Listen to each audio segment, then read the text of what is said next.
معانا في أول حلقة بعد ما بقينا متصورين. هل صفة تحمل المسؤولية دي صفة انت اتربيت عليها ولا هي صفة مكتسبة؟ ممكن نطلع من ده يعني بس النصيحة اللي تقدر تديها للستات انها تخلي تصنع رجلا من جوزها في البيت. أنا إسراء وانا لينا وده بودكاست العيال نامت. ازيك يا إسراء؟ يا جماعة أنا مبسوطة أوي أوي أوي أوي أوي أوي أوي. هو ده انتوا لسه مش عارفين مين اللي طالع معانا؟ لا لسه مين احنا؟ انا اللي مش عارفين ولا هم اللي مش عارفين؟ صورتي على الصمنيل أيوه واسمي مكتوب في التايتل بتاع الحلقه. بس أنا أقعد نقول اللي للناس هندخل بيه تخيلوا مين معانا في أول حلقة بعد ما بقينا متصورين. مين يا ترى؟ يا ترى هو انا كنت اول ضيف في اول حلقه معاكم. انت كنت اول ضيف اول لما ابتدينا يبقى كانت معانا اول ضيف. حلقه ما كانتش اول حلقه. كانت اول حلقة في أول ما أنا بقول أهو ماشي. اللي هو ايه؟ او تاني سيزون. تاني سيزون أول ما ابتدى يبقى معانا ضيوف. انت كنت أنا أول حلقة. اول ضيف. طب الحمد لله. والله لسه نفس اللي ممكن قلت. بقى الناس اللي ما تعرفكوش على اليوتيوب تقولوا لهم دلوقتي انتوا مين او اللي بيسمعوا أنا إسراء وانا لينا وده بودكاست. العيال نامت. يا جماعه دي اشكالنا مبدئيا.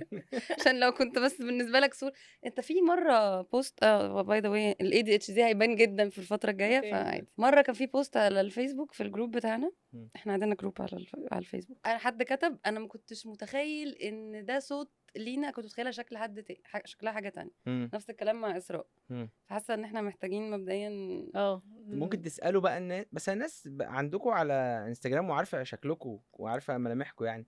بس الناس بقى اللي اول مره الجديدة تشوفكم بقى. كنتوا فاكرين الناس اللي زيي انا احب اتفرج على الحاجه اسمعها، بس احب اتفرج على الحاجه اشوفها، أيوة. اشوف حد بيعمل ايه، طب احنا هنتكلم اشغل نفسي باي حاجه غير محتوى الحلقه.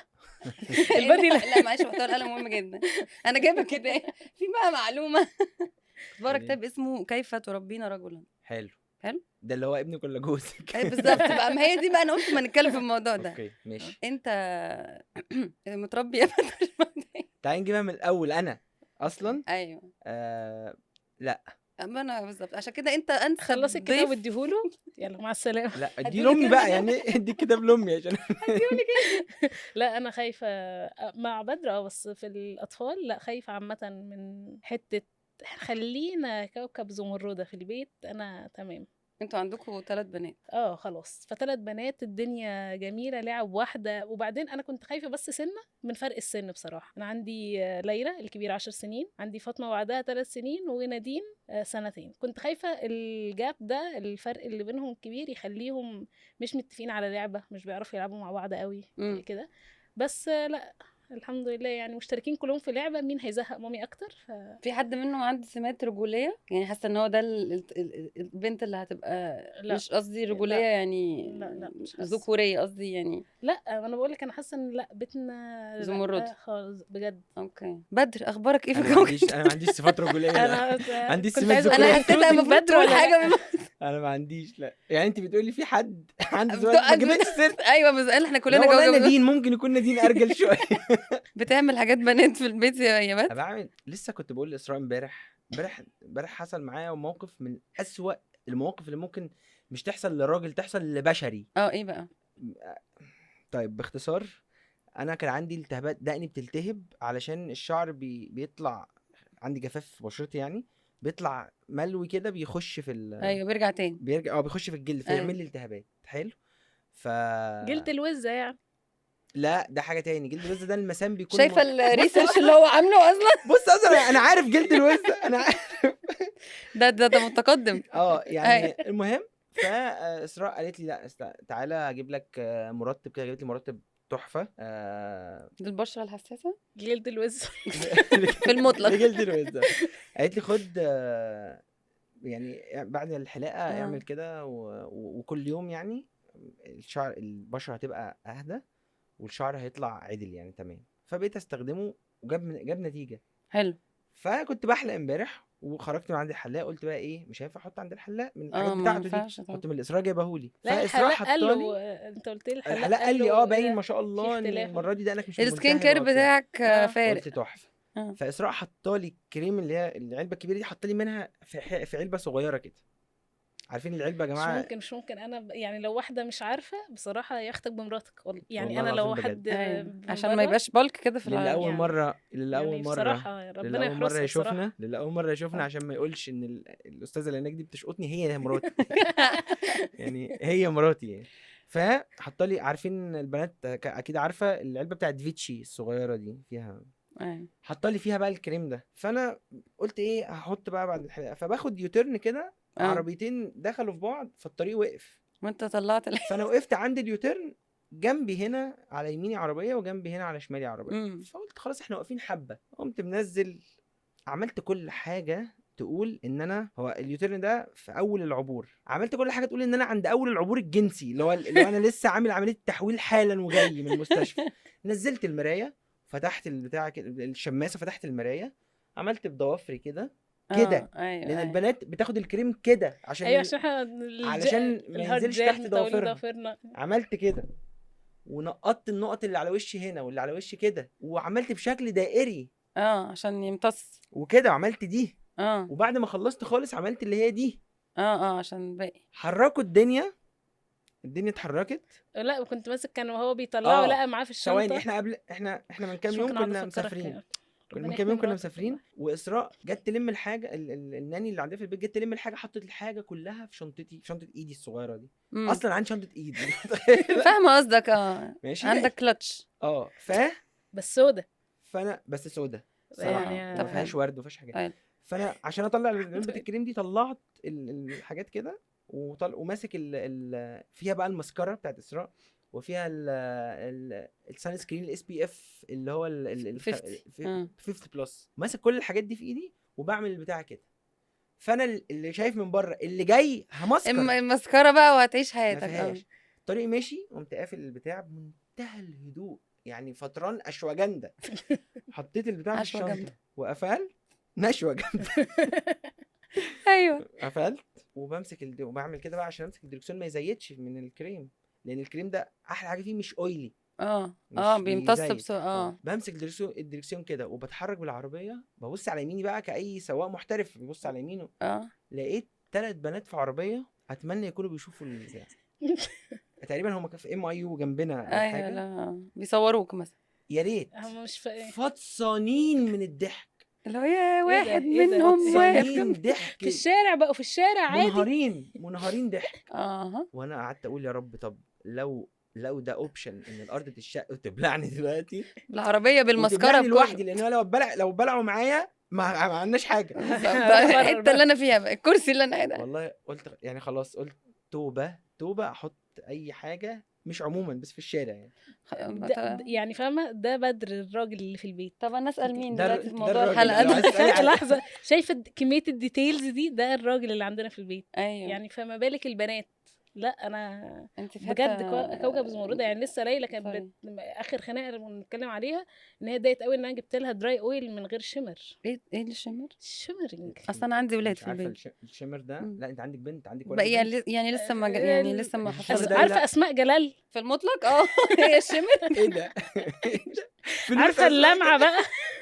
عارفه اللمعه بقى؟ اللمعه اللي هي كفنانه. لا اللمعه اللي مديه على برونزاج سيكا. دي حاجه في جلدها. لا حاجه في الاويل. الشمر يعني في اويل بيدي اللمعه، في شيمرنج، في زي هايلايتر، زي ممكن نطلع من ده. انا حاسه ان انا محتاجه اجي لك في الكورسات الجايه. ايوه انا انت كنت عايزه بس هقول لك انا مبسوطه ان احنا البيت عندنا كوكب زمردة جدا جدا، يعني خلاص، وباليت الالوان بينكات، وده انا مبسوطه بيه جدا، لاني كنت بنت وحيده على 4 ولاد. انت جايه من نشفان اصلا جدا. انا فاكره مره، مش عارفه قلته في حلقه ولا لا، انا مره قررت ان انا اعمل ماسك مثلا، فجايبه زبادي وبيض ومش عارف ايه، وعملته وحطيت فات بقى حبه، حطيتهم في علبه في الثلاجه. صحيت الصبح لقيت اخويا قال لي، قلت له انت اكلته؟ قال لي وناقص ملح. يعني ده المستوى المسكر. شفتي بدري احنا جايين منين؟ فده فانا بحس ان المكافاه ليا ان ربنا قال لي بصي كفايه عليكي، هو انت متبقي لك واحد في حياتك استحمليه. ده اللي هو انا. لا بس انت تمام. بالنسبه اللي كان الماسك بتاعك ده انا مش مستحملاه خلاص، راح لحد تاني مش. بس انا عايزه اقول حاجه علشان برضو ايه، انا في حاجات ملاحظها في طريقه اسراء نتيجه انها متربيه مع اولاد كمان. ده يعني مثلا اسراء عندها الحته بتاعت الحته اللي بكرهها اصلا في الرجاله، ما بالك بقى في البنات. اللي هو انت في المناقشه انت اختصر. لا انت مش هتكسب، انسى. أيوة. يعني مثلا لو بنتكلم في حاجه بنفس مستوى البديهيه بتاعت ان الدنيا في الصيف حر، اسراء تقول لك لا بس ساعات بتبقى مش حر يا اسراء، بس ما يمكن قاعده في الصيف حته فيها تكييف. بس ممكن قاعدين في حته ماشي يا اسراء، انا بتكلم في في الجو في الشارع، لا بس في ما شوارع يمكن في فيها ضلمه شارع بالظبط كده. شجره كبيره، لا طب يا اسراء مش في مصر لو ما فيش أصلاً. العوامل دي الدنيا تبقى تقولي حر. الدنيا تبقى حر، تقولي يمكن يمكن. مش هتطلع غلطان. ده النقطه الثانيه يمكن بس يعني بس لحظه انك ارتقيت لي يمكن دي على فكره والله بعد ما زمن بداش حصل. لحد يعني حصل. يمكن التانية احتمال. النقطه الثانيه فكره ان انا ما بتهناش على لبس. انت هي بتلبس لبسك، ما مستحيل انا البس لبسها، مش كفايه كريم. اما اصل انا لا لا لا ان انا البس لبسها ده كارثه مصيبه تاني. بيبقى مش في حاجات اللي هي المعينه ايه ده في البينك جواكت؟ دي. لا في جواكت ايوه والله خالص. والله بس بتلبس بس انا مش لبسي. بشتكي، انا بلبس. انا هقول لك المشكله فين. انا بلبس لبسه اول لما بيجيبه، فالبنات بتشوف ان ده لبسي خلاص، فلما يجي هو يلبسه يقولوا لي لابس لبس مامي ليه.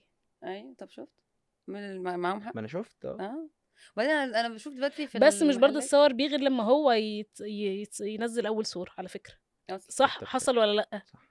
والله اهم حاجه في حاجات كده البنات بس مننا وعلينا يعني. طب بتلبسوا هدومهم ولا لسه ما وصلناش؟ لا البنات انا عندي مشكله في لبس البنات بجد.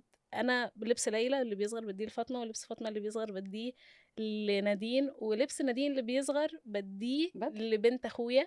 اوكي وبنت اخويا هجيلك فين؟ وبنت اخويا لما فالمشكله بقى في نادين. يعني كل ده شوفي مسالمين جدا.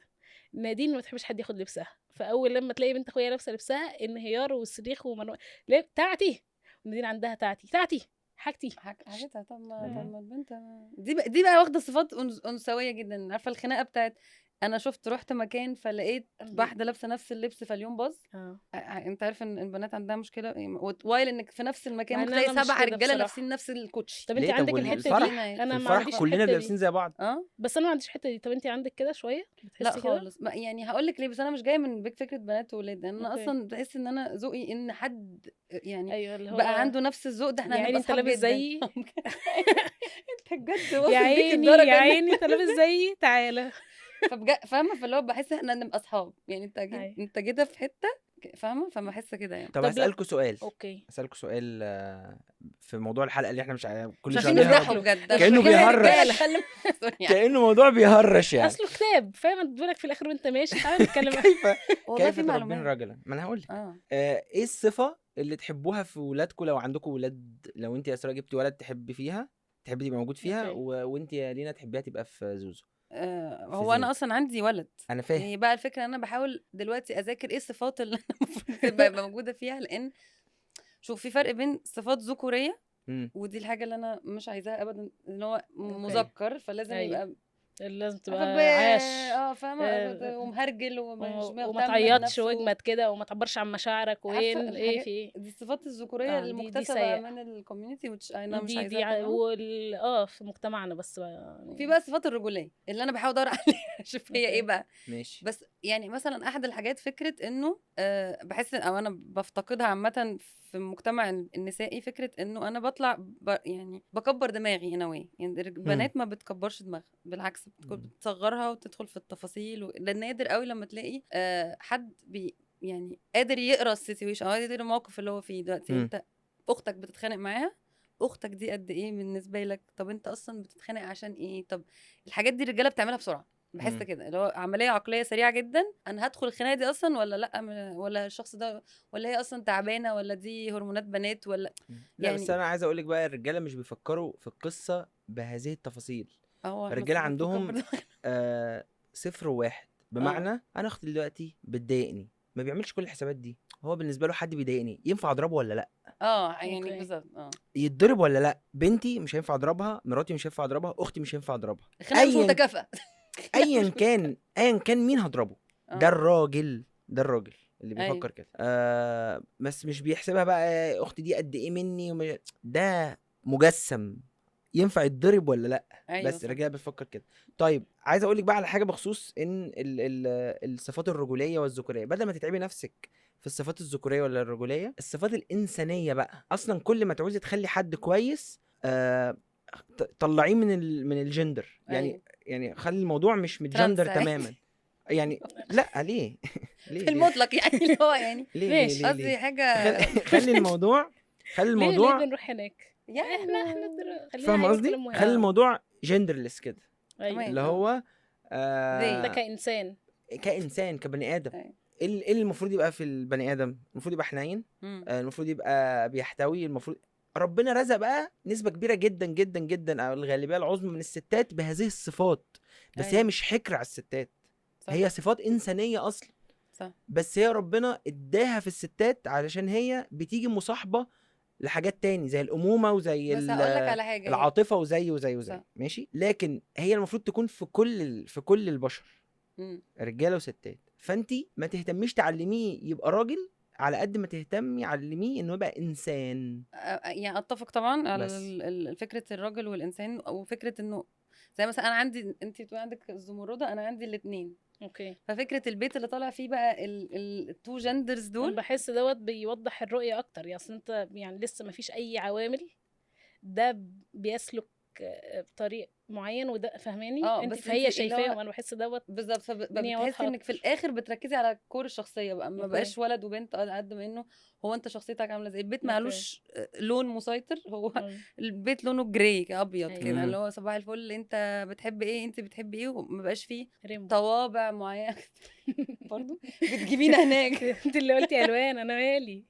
المهم يعني يعني منهم اللي سوقوا الحاجة اللي دي، بالظبط احنا يعني عمالين هي نستخدمها. الحاجة دي لذيذة يعني. ايوه ايوه. طب انت يا اسراء بس ايه لا، انا عايزه اقول حاجه بس الحته اتفضلي طبعا، دي انا في بس خلصتي. البوينت دي، انه مثلا الراجل يبقى حنين، انا مش بحس ان الحنيه من المفترض تبقى في الراجل، مش يعني اتس جود تو هاف، عارف اللي هو في حاجه ماست هاف وجود هاف دي انه لو راجل عادل مثلا حكيم، مش مهم يبقى حنين، يعني مش هيظلمك، يعني فاهم قصدي، مش لازم يبقى عاطفته مثلا قادر يتفهم المشاعر بس هو محترمها، يعني دي حاجات انا بالنسبه لي افضلها اكتر من الحنيه. معلش بقى هقطعك عشان انا مش انت عاجبني، مش عاجبني تماما. عايزه الراجل يبقى حنين اصل ماشي حلو جدا لو فاتحين، زمردة في البيت. لو فاتحين شركه طب صدقيني يعني حبك عادل بالظبط. في هناك في المحكمه، صح. انت في البيت محتاجك حنين ليه؟ علشان في اوقات انت هتتربس دماغك مثلا، او انت تختار حاجه معينه تعملها مش عجباني، ف... فتمام انت عادل وزي الفل وانا مش مقتنعه، فالكلمه الحلوه يا سيدي لا ما ملهاش يعني علاقه، ما انا الكلمه الحنيه مش ملهاش علاقه لا مش بالكلمه كلمه الحلوه. يعني اقصد خلاص، يعني انا هنفذ لك حاجه وانا مش مبسوطه منها تماما في الاخر، لان في الاخر تمام هنمشي الدنيا، راعي ده. يعني انا اوقات بقول للبدر اصلا، في اوقات بقول له خد القرار فيها، انا ببقى كمان عندي مشكله مش بقدر اخد قرارات يعني انا بالنسبه لي القرار اللي ده انت خده، انت خده وتحمل مسؤوليته، وتحمل لومي عليك وانت واخد مسؤوليته، انت فاهمه قصدي؟ لان انا ممكن اجي كمان اسبوعين اقول لك الله كنا سافرنا، انت اللي قعدتنا. بس برضه عشان مش اللي بيتفرج مش عايز يشوفك بالحته دي، بس انت مش بهذه لا الرخامه اقصد في يعني اوقات انت الرجاله ساعات بحتاج لا ايوه انت شيل الليله بجد، يعني خف من عليا ده ايموشنال شويه، بالظبط. ما بيبقاش موضوع منطقي، مش اللي هو واحد اسراء متردده شويتين ثلاثه، وفي موضوع اسراء بتعرف تاخد موقف كويس جدا جدا جدا جدا تجاه اي حاجه بتفرحها بتزعلها وهكذا. لكن اسراء في موضوع انها تقرر حاجه عشان التردد اللي عندها ده، اللي هو طب ما يمكن دي احسن، ما يمكن دي احسن. انا بالنسبه لي كراجل حامل لاضطراب التشتت وفرط الحركه، ببقى عايز كل حاجه تخلص بمنتهى الاندفاعيه وتخلص ايا كان، وعندي الحمد لله من الشجاعه ان انا اتحمل تبعاتها، بس نخلص. هل صفه تحمل المسؤوليه دي صفه انت اتربيت عليها ولا هي صفه مكتسبه؟ يعني انا مثلا في اعتقادي انه لا ما اتربيتش عليها، بحس ان انا هي دي حاجه في شخصيتي، انت اتولدت كده ولا الظروف المحيطه؟ لا ما انا واخويا متربيين في نفس الظروف المحيطه، هو مختلف انت عني. تعرضت لنفس التجارب اللي هو تعرض لها، يعني قصدي متربيين اكتسبتها في بيت واحد.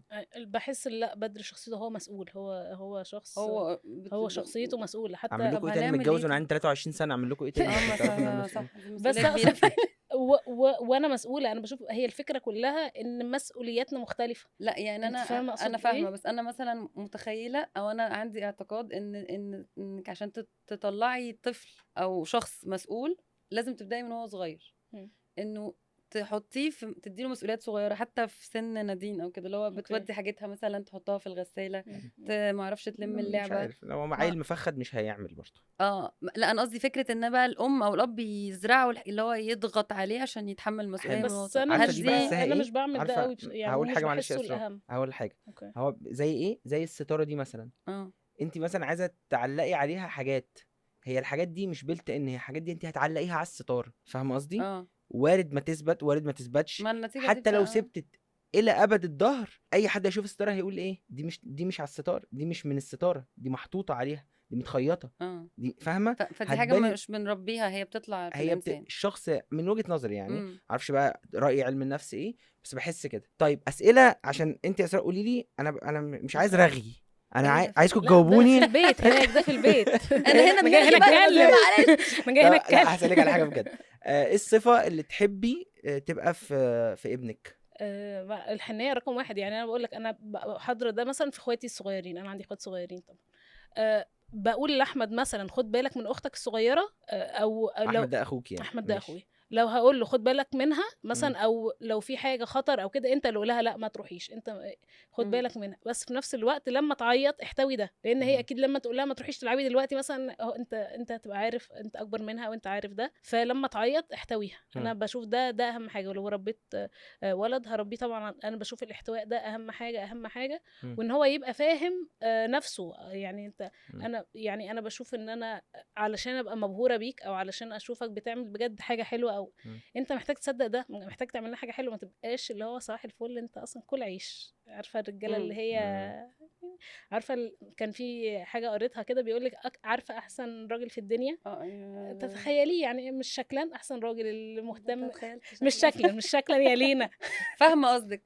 الراجل اللي مهتم بعيلته، بيساعد في البيت وباخد باله من مامته، فاكر كل التواريخ ده.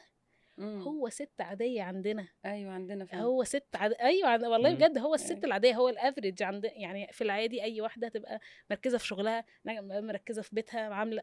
فهو فمن ساعتها بطلت ادي لود على البارتنر. انا اسفه يعني، مش بجد بطلت احط عليه لود زياده، وفي نفس الوقت خلاص بتقبل اللي هو بيعمله، بس تمام يبقى هو برضو شايف ان هو بيعمل حاجه وهو فاهماه. بس انا فاهمه قصدك، بس انا شويه عندي معضله انسانيه في فكره الستات فيرسز الرجاله وتقييمهم لبعض. ماشي. زي مثلا المثال اللي انت قلتيه اللي هو احسن راجل اقل ست عاديه، او ان الرجاله تقول ان الستات مثلا كلهم نادر ما تلاقي ست ذكيه نعرف نتكلم يعني. انا حلم حياتي اللي هو يقول لك ان فتاة احلامي تبقى ذكيه، يعني كأن دي الصفه النادره في البني يعني.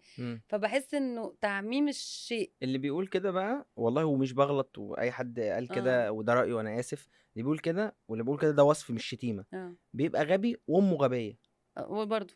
ايوه والله ما بهزر. أيوة علشان هو دايما هو بيلاقي اي حد بيدور على اللي ناقصه. دايما هتلاقي اللي بيدور على ست تبقى حنينه عليه وتحتويه، اللي عنده مامي ايشوز، عنده مامته كانت قاسيه وهكذا. صح. اللي بيدور على صحاب جدعان وبتاع وناس، ده وحيد ما عندوش اخوات، دايما كده. فاي حد هتلاقيه عايز واحده ذكيه، خلاص بقى يعني املا اوضه النوم، املاها روبكس بقى واقعد اعمل الحاجات دي وبتاع يعني. روح انقي من كامبريدج.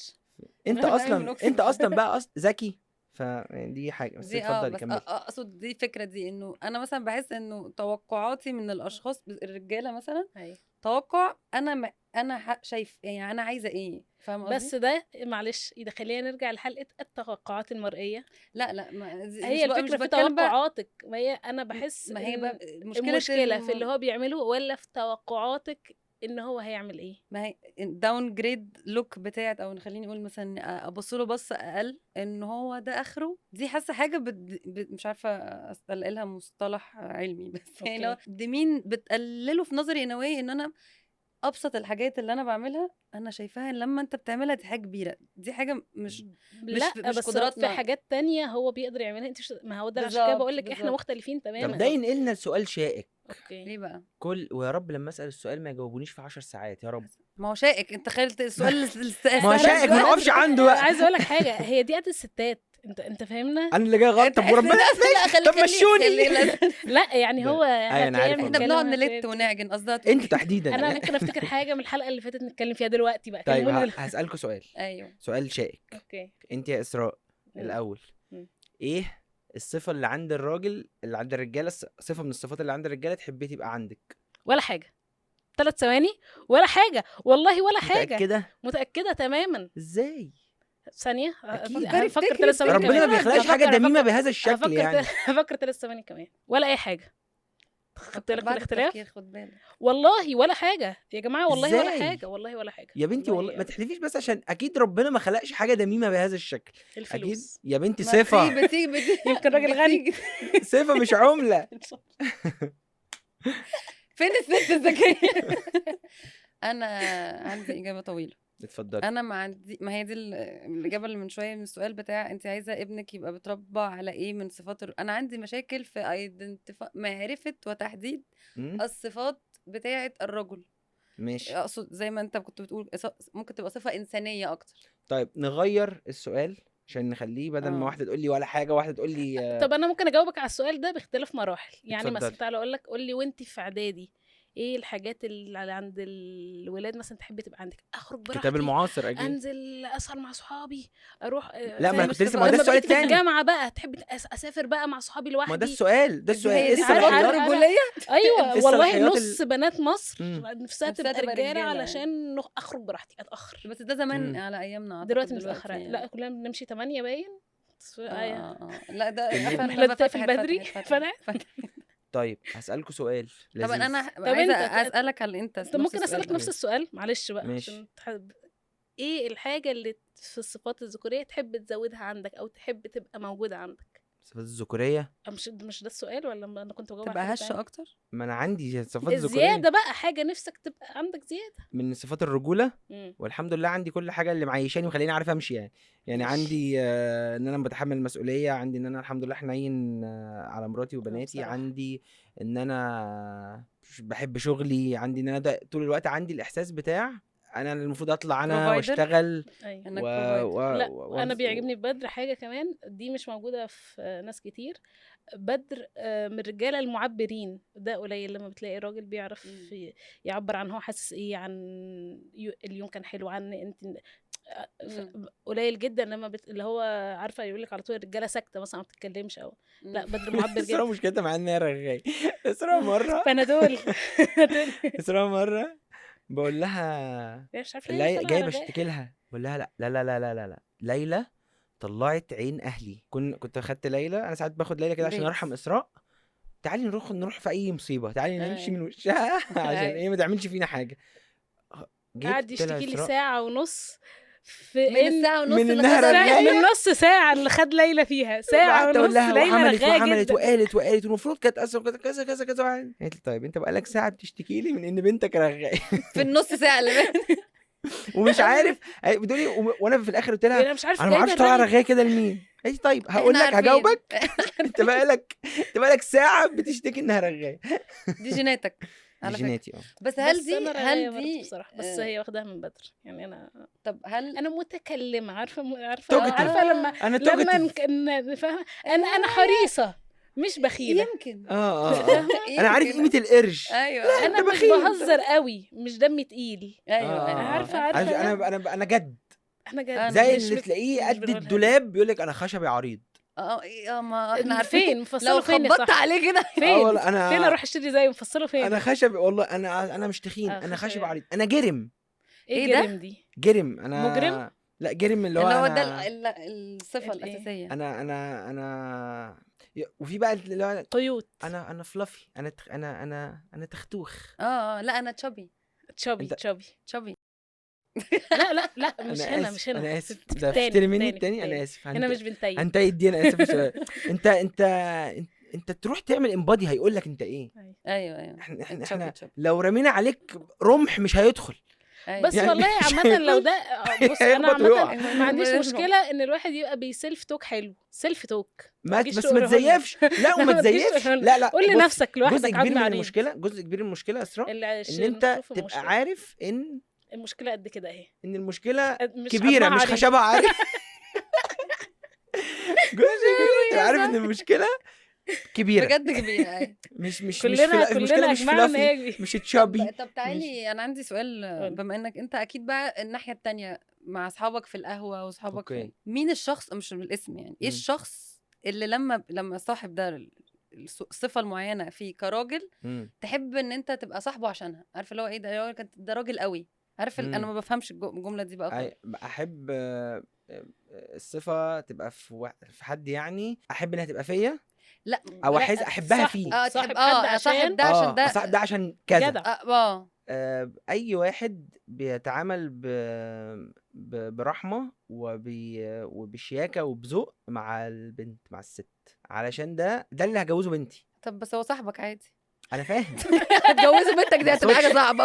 ليه بنساعد؟ ما احنا ليه أقصدش. بنساعد ما اقصدش المواضيع؟ أيوة، فاهمة اقصد قصدك. دي الصفات اللي هبقى بدور عليها في الولد اللي هيتجوز، يعني فاهم؟ صحابك بقى. هحبه للدرجه دي، هامن طب انت لدرجة إن هتعرفها هأمن له. ازاي دي يا بدري؟ يعني هتحطه في موقف مثلا وتجيب واحده بيبان. بنت معديه لا وهتشوفها بيبان، لا هيتصرف. بيبان يعني، نروح بيبان نشوف جدا ازاي بيعامل من مامته. طريقه كلامه عن اخواته، من طريقه رده في التليفون على اخته او على امه، بيبان من رده على استجابته على طلبات اخته. ايوه انا خبطت العربيه، هيعمل انا ايه؟ في الكذا، انا اتسحبت مني الرخصه في كذا، انا في مشكله، تعالى مش عارف ايه. مم. ده كل ده بيحصل قدامنا مع صحابنا. مم. مراته مثلا تكلمه تطلب منه حاجه، بيبان. ما احبش اي حد يتكلم بشكل وحش على مراته مثلا، خونها، ما تتكلمش عليها وحش. ما تجيش تقول لنا حاجه عنها. ولوحدهم مش لازم تورينا انك بتخونها. اعرف عليها ست، لكن تكلمها وحش، لا بهزر لما والله، بهزر. ايوه بس لا بدر مش قصده ده كده خلي خالص. أنا الناس بهزر والله. خلي الناس بهزر تخش بس. مش الناس، سيل بقى من البنات الكومنتات، هتخش الولد ده مش محترم، بصوا بيحرض الرجاله ان هي تخون ازاي في الدرع. انا لا، لا بس مش في سوري. الدره، ده هو كان قاعد معانا احنا سمعناه. لا مش ايه يا لينا، يعني بوظت لهم قصدي- الكومنتات. ما لازم ابوظ له. الراجل ده كويس يا جماعه. بس بيهزقوا ما بحبش حد يتكلم الصراحه ويعامل بنت مثلا او ست بشكل مش لذيذ. ما احبش مثلا، هقول الحاجات السلبيه، الحاجات الايجابيه كده مش موجوده عند حد، بس يعني بقول الحاجات يعني السلبيه. في المطلق ان مثلا الولاد اللي بتاخد بقى انها تشتم البنات وانها تضايق البنات، دي روشنه. بيقعد صغيره اصلا، حتى لو كبار في السن، بحس ان هم يعني في رجاله كبار اعرفهم اللي هو عشان يبان ان هو راجل بقى كبير وروش وبتاع، انا هقول لمراتي كلام يضايقها. انا اكم من الرجاله بتعمل كده. بحس ان طيب ده يقول كلام كتير قوي عنك، ويقول كلام كتير قوي عن المشاكل اللي انت بتمر بيها، يعني عندك مشاكل. بمناسبه المشاكل ولا تربيته، ممكن يبقى ما عندوش مشاكل دلوقتي بس تربيتك غلط. تربيته ده غالبا بقى شايف ان ده العادي، مش قصده ان هو يضايقها على قد ما هو شايف ان ده العادي. ايوه اعتقد. طب بمناسبه المشاكل، عشان الحته بتاعت هل في بقى مصطلح كده كان بقاله شويه، مش عارفه بقاله بس بقاله فكره الرجوله الهشه. هو راجل بس عنده رجوله هشه. انا برضو بس راجل شويه. يعني ايه يعني ايه رجوله هشه؟ عايز انا اشرح لك يعني لو ينفع معانا وقت. لا هشرح لك. انا بحسك بتقولي يعني انت عارف الرجوله الهشه.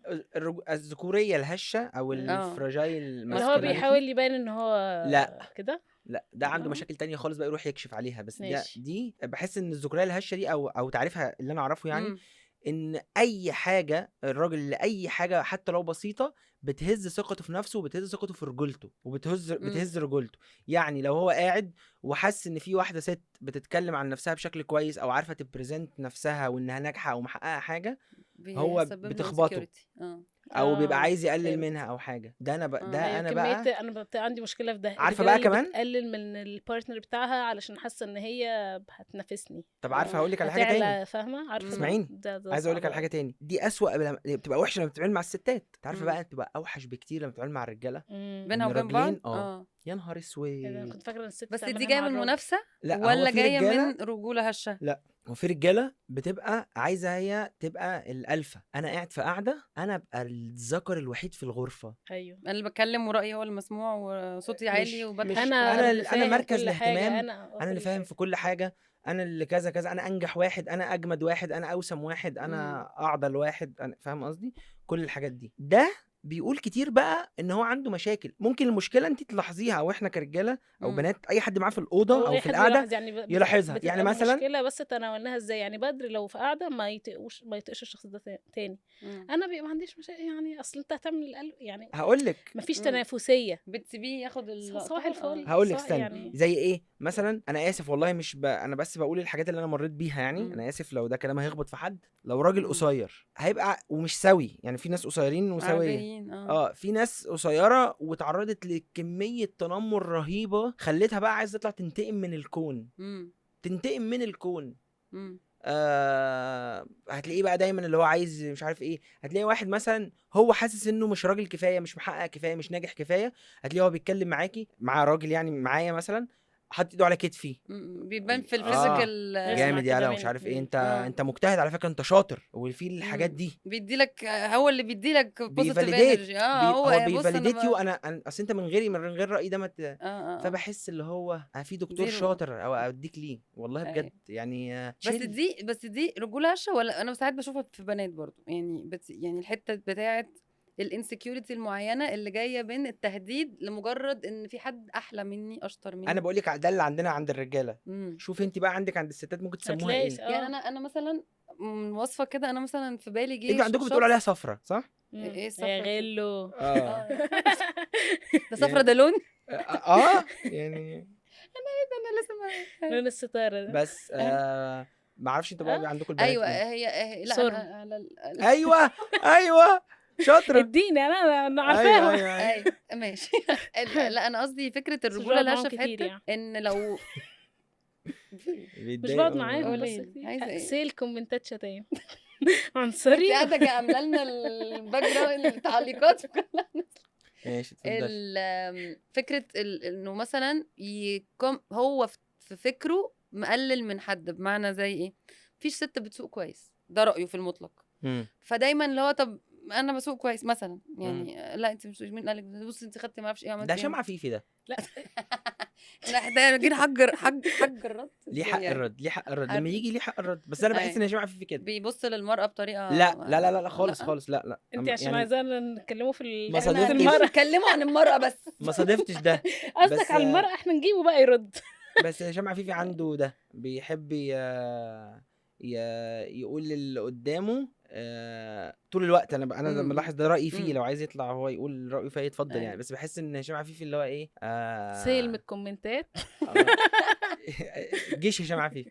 بحس ان هشام عفيفي بيحب يبقى الالفا مان برضو كده، اللي نص هو الرجاله مش وسط الرجاله، لا وسط كل اللي قاعدين. نص الرجاله بتبقى عايزه اي الفا بس هشام عايز عفيفي يبان ان هو بالذات الفا. انا انت فاهم؟ هشام في شفت القعده الفيلم بتاع مفاسة؟ انت ما تعرفيش، لا انت ما تعرفش، لا اسمع بس اللي مش عارف ايه. بحس هشام شفت الفيلم بتاع مفاسة؟ ماله الفيلم بتاع مفاسة سيمبا؟ لا مفاسة عملوا جزء مفاسة، قصة حياة ما مفاسة لما كان، شفتوش. ما هي الفكرة ان هو عايز يبقى الفا يعني، هي سيم يعني. مفاسة ده اللي هو ابو سيمبا، عمه باين، ابوه ايوه ابوه صح ابوه. فبحس نفس الفكرة اغلب انا سمعت في قعدة واحدة يعني اللي عايز يبان ان هو الفا في قعدة هيبان ان هو الفا. هو الفكرة بس ان ممكن انا بشوف ان هقول عليا انا مش على البنات، ما عنديش مشكلة يعني. انت عايز انت تسوق القطيع سوق، انا ماليش، انا اصلا مش في القطيع ده، انت فاهماني؟ بتبقى مشكله لما يبقى الفا والفا يعني، فاهمه؟ لو ما فيش الفا تاني غيره ما حدش هيبقى عنده مشاكل، اللي هو صباح الفل اللي هو احنا ماشيين وراك يا ريس، انت فاهمه؟ بس للتوضيح، لكن الفا والفا هي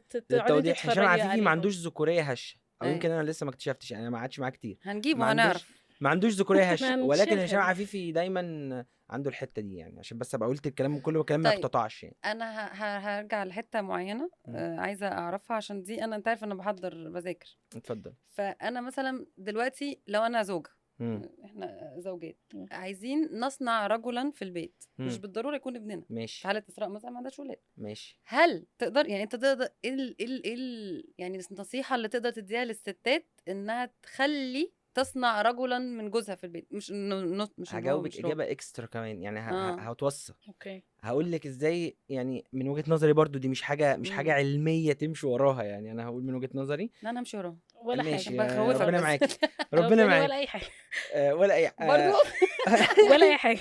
اسراء مش الحلقه دي ما استفادتش منها، خد بالك. لا بحس اصلا، بحس ان الموضوع معكوس يا جماعه. اصل ما تقوليش للست كيف تصنعي رجلا، معلش. ليه؟ اصل ما هي مشاركه في انت التربيه المفروض لا علشان بتقول على جوزها. حضرتك انت اللي المفروض تيجي تحتويني وتخليني انثى.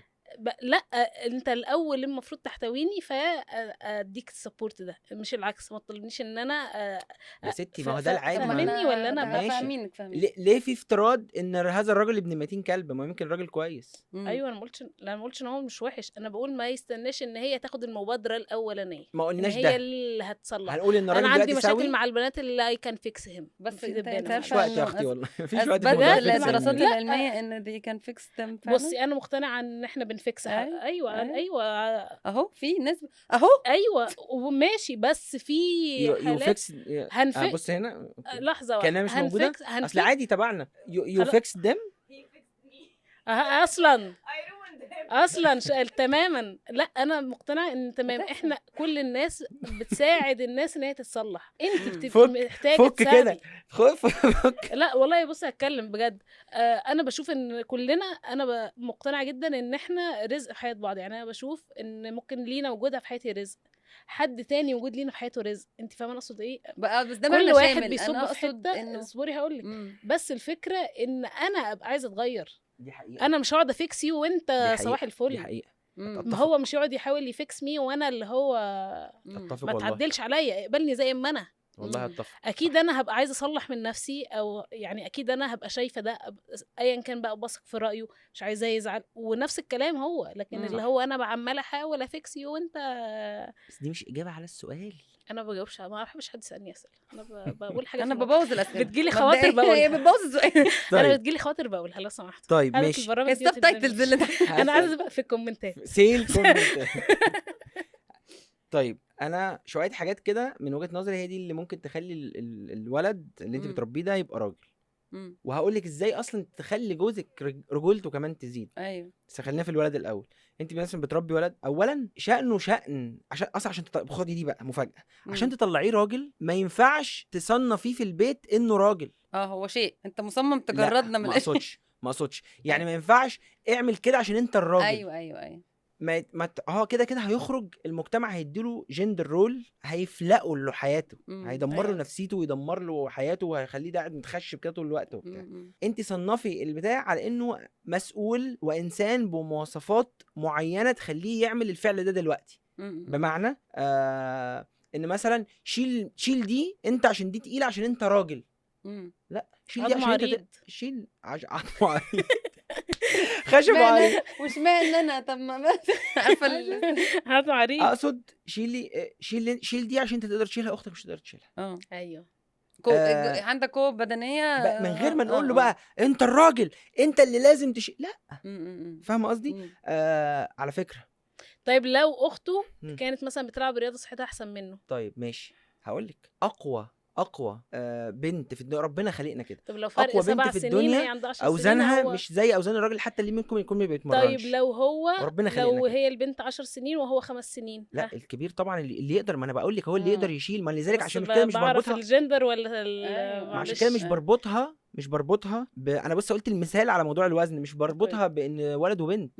اللي يقدر يشيل ده يعني يا فرحتي مثلا عشان البنت ما تروح مكان مثلا ضلمه، اخويا اللي عنده 3 سنين اقول لها خد اخوكي اللي معاكي عنده 3 سنين معاكي. لا طب لا ونس شغل بودكاست ولا تولع في ليه بنساعد يعني انا سمعت قبل كده كنا عملنا حلقه وكنت بتكلم على فكره الفيمينين انرجي شويه، فكره انه ازاي الرجاله بطبعها، ما اعرفش دي برضو حاجه قولي براحتك يا لينا كده ولا دي معلومه، بس فكره ان هم تشيسرز او يعني هانترز اللي هم بيحبوا هم في طبيعتهم كده انه يروح ينزل ويجيب الاكل يعني كده. فلو الست مسؤوله لدرجه انها تشيل منه الرول ده هيروح لحد تاني يتشيس معاه. ده في حلقه الخيانه بقى اما نيجي نتكلم عن الموضوع ده.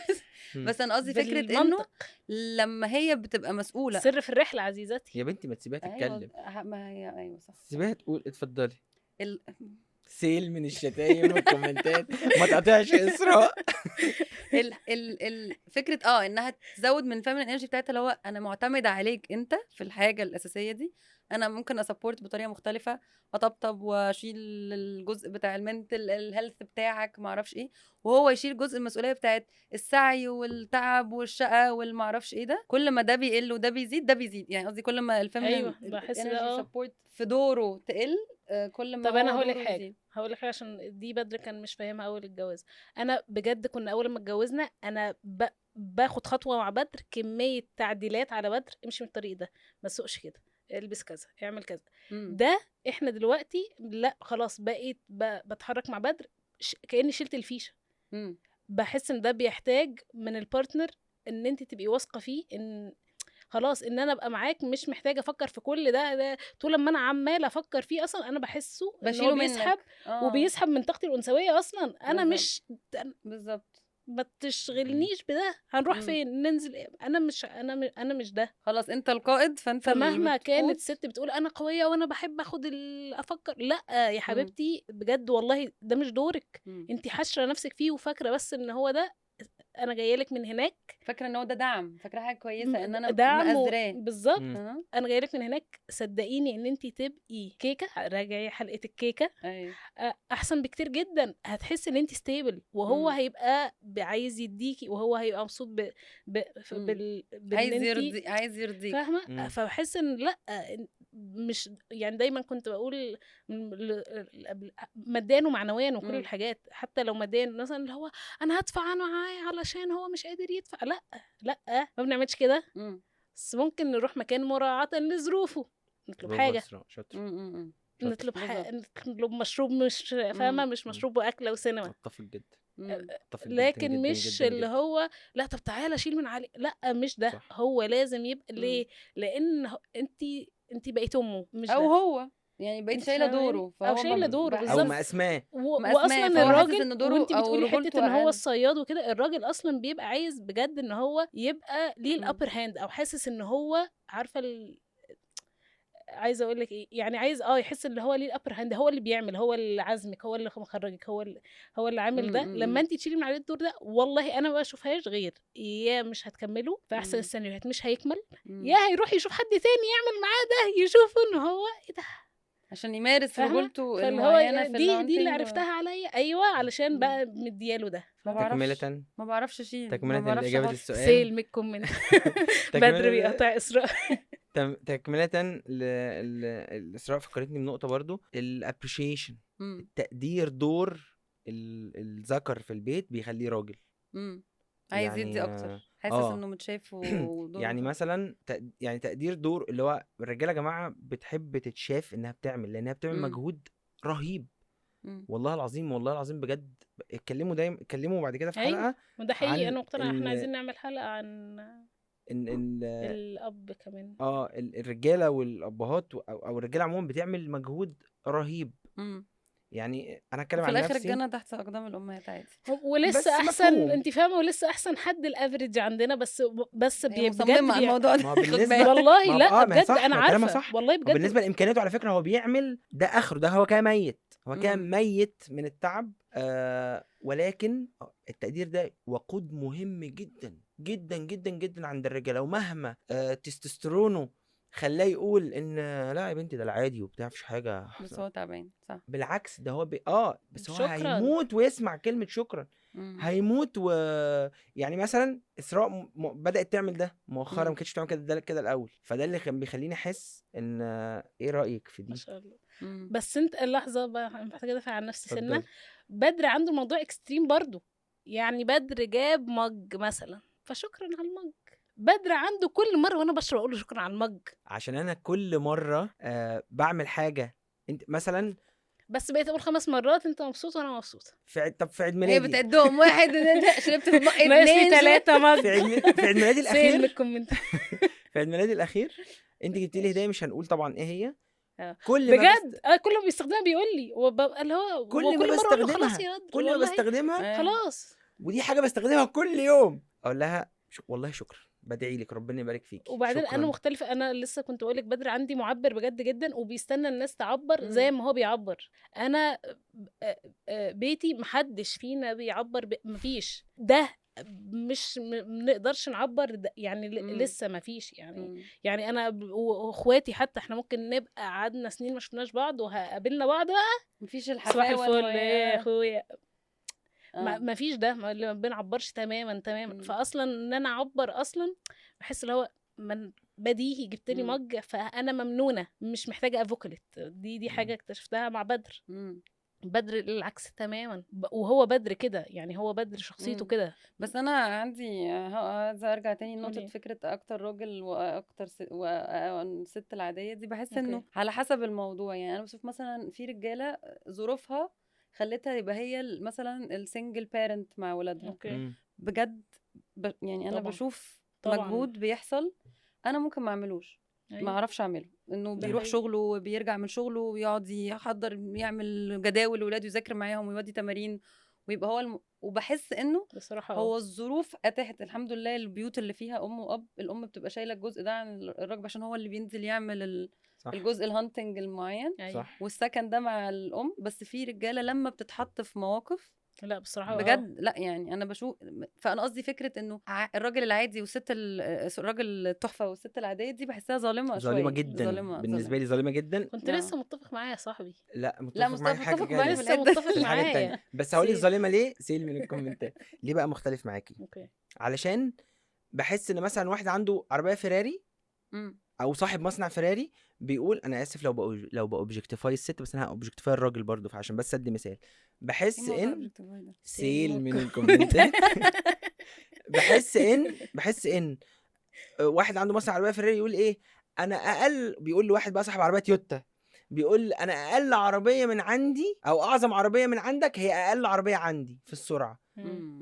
احنا صفات مختلفه واحنا عقول مختلفه، تركيبه الدماغ مختلفه، استخدامات مختلفه يعني اللي انا هقول لك بقى على نفس القياس بتاعك، اللي الست بتقدر تعمله ده انها تعمل كذا حاجه في نفس الوقت، ده عند الرجاله مرض اسمه ADHD. ايوه فاهمه قصدي؟ يعني انها تقدر تعمل كذا حاجه وده ده طبيعتها، بس ده مش أيوة. طبيعته، ده مش طبيعه منه قوي انه الراجل، يعرف مستحيل. انا كام مره ابقى بعمل حاجه في منتهى البديهيه، حاجه في منتهى العبط يعني كده، اسراء تيجي تقول لي بقول لك ايه، اتعصب يا بنتي انا مركز وبعمل حاجه وهكذا. انت مثلا انا ممكن اكون بكلمك وبتعملي حاجه انا مش فارق لي، ما دام انا سامعك بتقولي، انا مثلا بترد عليك ومركزه وبتعمل الحاجه دي انا ببقى عارف ان هي بتعرف تعمل ده، فتمام. هي عارفه كويس جدا ان وانا ماسك الموبايل تقول لي حصل كذا كذا كذا كذا وتسكت، انا لاحظ ان الصوت قطع. كان في حكايه هو انا اصلا مش سامع بس انا بس حاسس النويز قل، حاسه فتقوم قايل لي معلش سيب الموبايل. سيب الموبايل، طخ طخ طخ طخ طخ، تقول والله تحفه. فاهم قصدي؟ فبتعرفش تركز في الحاجتين مع بعض. ولكن اقول حاجه قبل ما نقفل هذه الحلقه اوكي بعد اذنكم يعني، اتفضل. طول ما احنا يعني هنخيش وهنقعد نخبط في بعض، طول ما احنا بنصنف ده راجل وست، طول ما اصلا انا اسف بقى لو هقول ده وهضايق الناس اللي هم من اتباع الفيمينيزم وده استاذه انيسه طبعا، وهضايق الناس. انا فكره المساواه، يعني انا مش عارفه عارفين الرأي عارفين الرأي بتاع المساواة دي، المساواة الراجل تظلم الستات. انا مش هتكلم في الرأي ده، مش بقول كده، انا بقول حاجة تانية. فكرة اصلا انك تقولي نساوي الراجل بالست، فكرة انك تعنوني الراجل والست، احنا اصلا لو عملناها بني ادمين بصفات معينة تمام، لان احنا كل زي البصمات كده، احنا كل واحد ليه بصمة مختلفة. يعني مثلا ما تعممليش ان الستات كلها بتحب انا اسراء لما باجي اقعد جنبها اقعد مثلا، انا شخص بلزق، بحب الزق كده، ما بتطقش، بتحبش التلزيق، ما بتحبش التلامس، ما بتحبش كذا، ما بتحبش كذا. في ستات كتير ممكن العكس تمام، ستات كتير جدا جدا اللي هو انت ليه ما حضنتنيش، وانت ليه ما بيحصلش معايا يعني. بس حاجه غريبه جدا ولو بيحصل معايا مش هيبقى ستات كتير. سلمي انت بقى سلمي الحزامه لما اروح سلمي انت مين اللي بيقول لك كل شويه تمام. في ست تقول لك ايه، انا عايز اقعد في البيت واتستت واحط حاجات واعمل الروتين في ست تقول لك لا ايه ده، انا لو قعدت من الشغل اموت يعني. فاهم قصدي؟ يعني كده الدنيا نسبيه طبعا. انا فالموضوع نسبي يا جماعه، والموضوع ما فيهوش راجل وست، الموضوع فيه انسان بيقبل ده وانسان بيقبل ده، انسان عنده الصفات دي وانسان عنده الصفات دي. والنبي ما تخليهاش راجل وست عشان خلق ضيق. خلاص يبقى يعني لينا بارت 2 مش راجل يا بنت اللعيبه. لسه ولا بارت 2 كيف تربينا انسان، كيف تربينا فتاه، ده مش هنحتاجه ان احنا نخش بقى فتاه وبعد كده مثلا ممكن تعملوا حلقه تقولوا انظروا للحلقه نبتدي بيت، نبتدي ناخد كل كيف تربي كلب. نبتدي ناخد كل ممكن ما تجيش الحلقه دي. كيف تربي تاماجوتشي. اتكلموا عن الموضوع ده بقى الحلقه الجايه. ده هفاجئك بيه، دي دي لعبه بس يا جماعه اللي عارف حاجه عن التاماجوتشي يخش يقول لهم في الكومنتات ايا كان هتشوف البتاع ده فين. يقول لهم حد يغشش لنا عشان نعرف. انا عارف انا عارف عشان ادفع ثمنه. هو اسراء عارفه عشان اسراء مثقفه. ده كلب. خلاص بقى الناس هتقول خلاص يلا ماشي. الف شكرا يا جماعه والله العظيم انكم اديتوني الفرصه دي ابقى معاكم وضيف. انا كل قاعده فيه معاكم ودايما انتوا عارفين ده بتونس جدا. تستوستيروني بيقل بالشكل المعين اكتر من البيت. فشكرا جدا على قعدتكم. انا عايز اقول شكرا. ان العيال نمت ده بالنسبه لي مشروع انا بحبه جدا، وببقى مستمتع جدا لما كنا في الاوديو بس ان انا بسمعه وهو بيتسجل، وبسمعه وهو بيتعمل له اديت، وبسمعه عشان الريفيو، فبسمعه لما بينزل يعني في العربيه وانا ماشي. بحب هذا المشروع عشان هي دي التركيبه الجميله ليا بالنسبه لنا. ليه؟ واحده مراتي وحبيبتي، وواحده صاحبتي وبحبها يعني.